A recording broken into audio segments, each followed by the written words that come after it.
Byscorez. Why do you worry? What do you worry about more than anything else? What's the thing that had you up at 3:30 this morning and your mind started spinning? Because this is what happens. Your mind starts spinning. Some of us get up to use the bathroom, and then we never quite make it back to a rested state because our bladders and our brains are both under demon possession. and so both of them are too full. And so we wake up in the middle of the night, and here we are, and this is how it happens for me. My mind just starts spinning. Now I can imagine somebody saying, David, you don't know me. I'm a worrier. I just worry about things like crazy. I don't know if I can stop worrying about things. I think verse 34, the last verse we're going to look at today, is almost Jesus' word to the person who says that they can't stop worrying. If you are that person that says, I can't stop worrying, then you need to especially pay attention to what Jesus says in verse 34, where he says this: Therefore, do not worry about tomorrow, for tomorrow will worry about its own things. Sufficient for the day is its own trouble. Worry is such a powerful thing, it can actually ultimately affect your physical well-being. So what's going on in your head will affect what's going on in your body. And you need to understand that it's sometimes the worry is more lethal than what you're worrying about. I'm going to say that again, the worry is more lethal than what you're worrying about.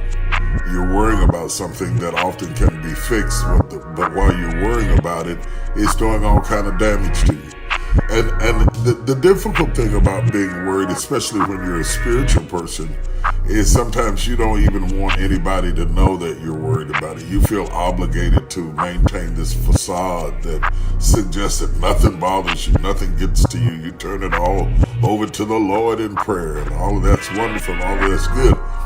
But if you live long enough, if you just live long enough, you will go through some things that will try your heart, that will bother you. If you have children, if you have a marriage, if you have a business, if you have a company, if you're pastoring a church, if you're leading a flock, you'll find yourself in situations of being overwhelmed.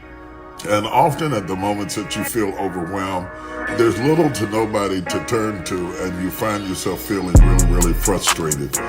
I've studied this passage quite a bit.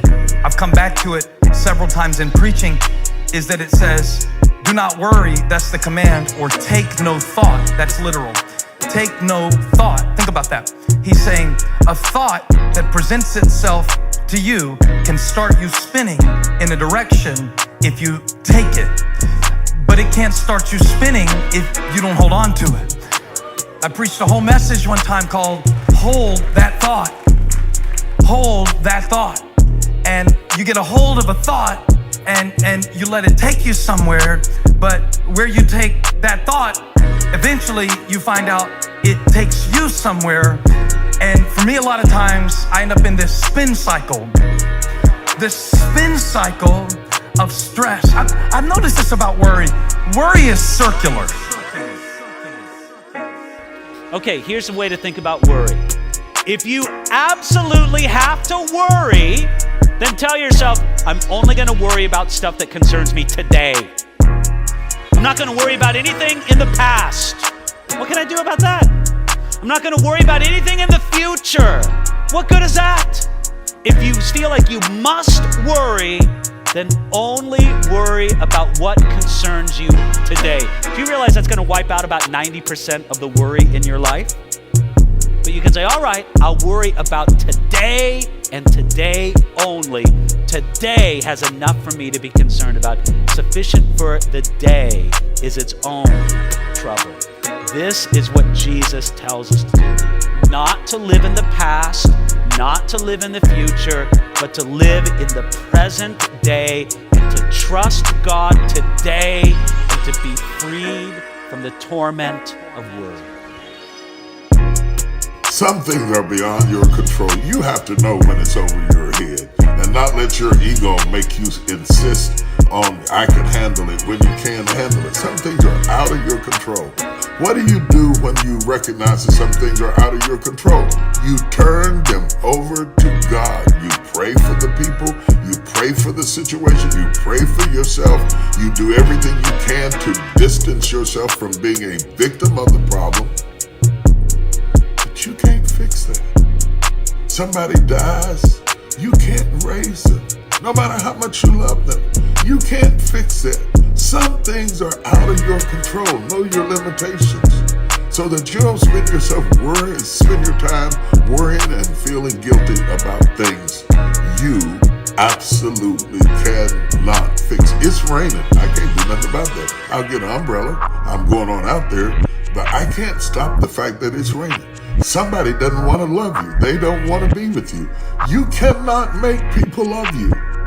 Some things are out of your control. Turn it over to God. Yes, it hurts. Yes, it's painful. Yes, it's sad. Yes, you feel depressed. All of that. I'm not saying that you're not human and you don't have pain. You absolutely do. But you cannot make people love you. And it's not always your fault when things don't work out. So learn what you can learn from it. Correct what you can correct so you can be the best version of yourself that you want to be. Turn the rest of it over to God and keep it moving. Worry is going round and round. It's not being concerned about something.